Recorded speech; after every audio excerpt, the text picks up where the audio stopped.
Hello, this is Lakshmi Shankar. Real life స్టోరీని మీ ముందుకు తీసుకురావడం జరుగుతుంది. 1979లో విజయలక్ష్మి శ్రీనివాసన్ దంపతులకు తమిళనాడులో ఒక అందమైన ఆడబిడ్డ పుట్టింది. ఆమె చదువులోని ఆటల్లోని అన్నిటిలోనూ కూడా ముందంజలో ఉండేది. తన 10 ఏళ్ల నాటికే తను స్విమ్మింగ్లో ఛాంపియన్గా నిలిచింది. అదేవిధంగా చిన్నప్పటి నుంచి క్రికెట్ ఆడటం అనేది అలవాటు చేసుకుంది.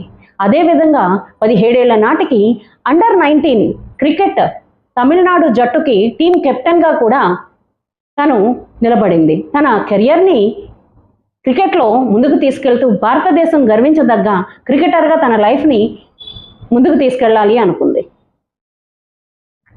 తన తల్లిదండ్రులు ఆమె ఆటపాట్లకి, తన చదువుకి, తన తెలివితేటలకి ఎప్పుడు మురిసిపోతూ ఆనందపడుతూ ఉండేవారు. అలా ఆమె 17 ఏళ్ల నాటికే యుఎస్ఏలోని పెన్సిల్వేనియా హై స్కూల్ నుంచి గ్రాడ్యుయేషన్ కూడా పూర్తి చేసుకుంది. చాలా అద్భుతంగా తన చదువుని అన్నిటినీ కూడా చక్కగా ముందుకు తీసుకెళ్తున్న అమ్మాయి పరిస్థితి 17 ఏళ్ల నాటికే తను పూర్తిగా మంచం మీద ఉండిపోవలసిన పరిస్థితి ఎదురైంది.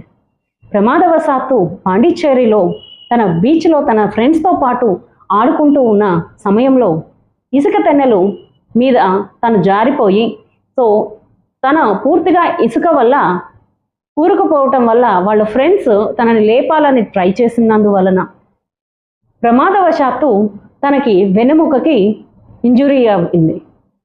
ఆ ఇంజురీ జరగటం వలన ఆమె పూర్తిగా మంచానికే అంకితం అవ్వాల్సిన పరిస్థితి. తల్లిదండ్రులు చాలా బాధపడి ఏం చెయ్యాలో అర్థం కాని పరిస్థితుల్లో ట్రీట్మెంట్ చేయించని హాస్పిటల్ లేదు, చూపించని డాక్టర్స్ లేరు. ఎంతో కష్టపడి ఆమెకి ట్రీట్మెంట్స్ ఇప్పిస్తూనే ఉండేవారు. అలాగే రేడియేషన్స్ చేయిస్తూ, అలాగే ఫిజియోథెరపీస్ చేయిస్తూ తనకి ఎలా అయినా నార్మల్గా చేయాలి అని చాలా ప్రయత్నం చేస్తూనే ఉన్నారు. తన లైఫ్ అంతా కూడా తను ఇబ్బంది పడుతూ ఇలా మంచం మీదనే ఉండిపోవటమేనా అనే డిప్రెషన్లో కూడా తను వెళ్ళడం జరిగింది. కానీ తన తల్లిదండ్రులు మాత్రం ఎప్పుడూ కూడా తన వెంటండి ఎప్పుడూ కూడా తనకు మోటివేట్ చేస్తూ ఉండేవారు. అదేవిధంగా తండ్రి ఎప్పుడూ కూడా నువ్వు ఏదో ఒకటి చెయ్యగలవు, నువ్వు గాడ్స్ గిఫ్టెడ్ చైల్డ్వి, నువ్వు ఖచ్చితంగా ఏదో ఒకటి చేయగలవు, ఆలోచించు అని మోటివేట్ చేస్తూ ఉండేవారు. కానీ ఆమె ఎప్పుడూ కూడా దాన్ని అంగీకరించలేకపోయింది. నేను ఏం చేయగలుగుతాను, ఈ మంచం మీద ఉండి నాకు నచ్చినట్టు నేను మంచినీళ్ళు కూడా తాగలేని పరిస్థితిలో ఉన్న నన్ను ఏం చేయమని అడుగుతున్నారు నాన్న అని ఏడ్చుకుంటూ అరిచేదట. అలాంటి భయంకరమైన పరిస్థితిలో ఆమె ఎప్పుడూ కూడా ఒక గదిలో కుమిలిపోతూ ఉండేదట. చుట్టూ ఉన్న వాళ్ళ చుట్టాలు, బంధువులు ఈమె ఇంకా తిన లైఫ్ ఇంతే, తిని ఇలాగే ఉంటుంది అనే మాటలతో ఎప్పుడూ కూడా తను డిమోటివేట్ అవుతూనే ఉండేదట.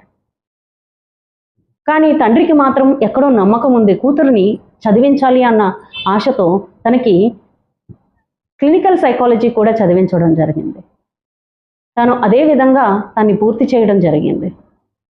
కానీ తను ఎప్పుడూ కూడా ఆలోచించే విధానంలో మార్పు రావటానికి ఒక సంఘటన చాలు.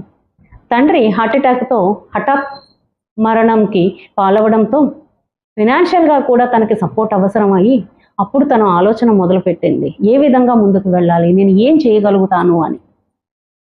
తను చదువు ఒక పక్క చదువుతూనే అలాగే ఏం చేయగలను అనే ఆలోచన కూడా మొదలవటం వల్ల ఆమె ఒకరోజు టీవీ చూస్తూ ఉండగా ఒక 2 కవల పిల్లలు ఇలాంటి ఒక పరిస్థితిలోనే వెన్నెపాముకున్న ప్రాబ్లం వల్లనే వాళ్ళు ట్రీట్మెంట్ చేయించుకోలేక విషం తీసుకుని చనిపోయారు అనే న్యూస్ని విని తన హృదయం చలించిపోయింది.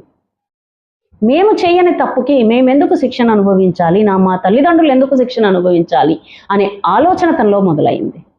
దానితో ఆమె పూర్తిగా ఏం చేయగలను, ఏం చేయాలి అనే ఆలోచనతో మొదలుపెట్టిన క్షణం నుంచి దాని మీద వర్కౌట్ చేసి ఇలాంటి ప్రాబ్లంతో ఉన్న చాలామంది అందరినీ కూడా ఏకం చేసి సోల్ ఫ్రీ అనే ఆర్గనైజేషన్ని స్టార్ట్ చేసి తను వర్చువల్గానే మోటివేషన్, ఇన్స్పిరేషన్ ఇస్తూ వాళ్ళు ఏం చేయగలుగుతారో వాళ్ళు చేసే విధంగా వాళ్ళకి మోటివేట్ చేస్తూ, అలాగే చాలామందికి ఈ సోల్ ఫ్రీ గురించి తెలిసి చాలామంది స్వచ్ఛంద సంస్థలు కూడా ఆమెకి సహకరించడం జరిగింది.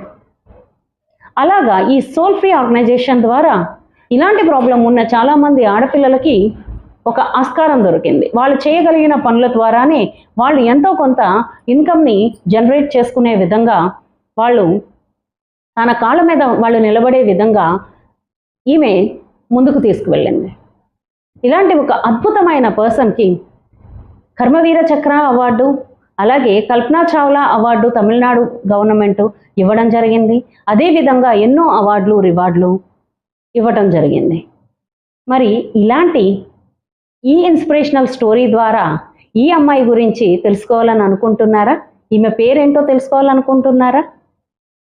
ఈమె ఇన్స్పిరేషనల్ స్టోరీతో ఏమీ లేని పరిస్థితిలో కూడా మనం ముందుకు వెళ్ళగలుగుతాము, ఏదో ఒక ఆలోచన చేస్తే ఖచ్చితంగా మనకు ఒక దారి దొరుకుతుంది అనేది ప్రతి ఒక్కరూ నేర్చుకోదగ్గ ఒక కథ అండి.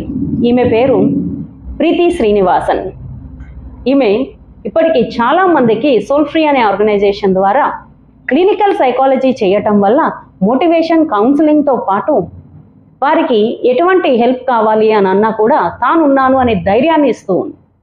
ఇలాంటి అద్భుతమైన వ్యక్తుల గురించి తెలుసుకోవటం వల్ల మనం ఎందుకు ఆగిపోయాము, మనం ఎక్కడ ఆగిపోయాము అనే విషయాన్ని తెలుసుకుని మన లైఫ్లో మనం ముందుకు వెళ్ళటానికి ప్రతి మహిళకు ఈ స్టోరీ అనేది ఇన్స్పిరేషన్గా ఉంటుంది అని నమ్ముతూ ఉన్నాను. ఇలాంటి ఇన్స్పిరేషనల్ స్టోరీ ద్వారా చాలామంది మహిళలు ఇన్స్పిరేషన్ పొందాలి. వారు ఇంట్లోనే ఉండిపోయి బాధపడుతూ ఉండే కంటే ఇంట్లో ఉన్నా సరే మనం ఏదైనా చేయగలుగుతాము అనే ఇన్స్పిరేషన్ తోటి ముందుకు వెళ్ళాలి అని కోరుకుంటూ ఉన్నాను. ప్రతి ఒక్కరూ ఈ స్టోరీ ద్వారా ఏదో ఒక నీతిని అయితే ఖచ్చితంగా నేర్చుకుని ఉంటారు కదా. మీకు ఈ స్టోరీ ఎలా అనిపించిందో కామెంట్ రూపంలో తెలియపరచండి. అదేవిధంగా ఇలాంటి స్టోరీస్ కావాలి అని అనుకుంటే మా ఛానల్ని సబ్స్క్రైబ్ చేయండి. అలాగే మీ ఇంట్రెస్ట్ని మాకు కామెంట్ రూపంలో తెలియచేయండి. మళ్ళీ కలుద్దాం మరొక స్టోరీతో.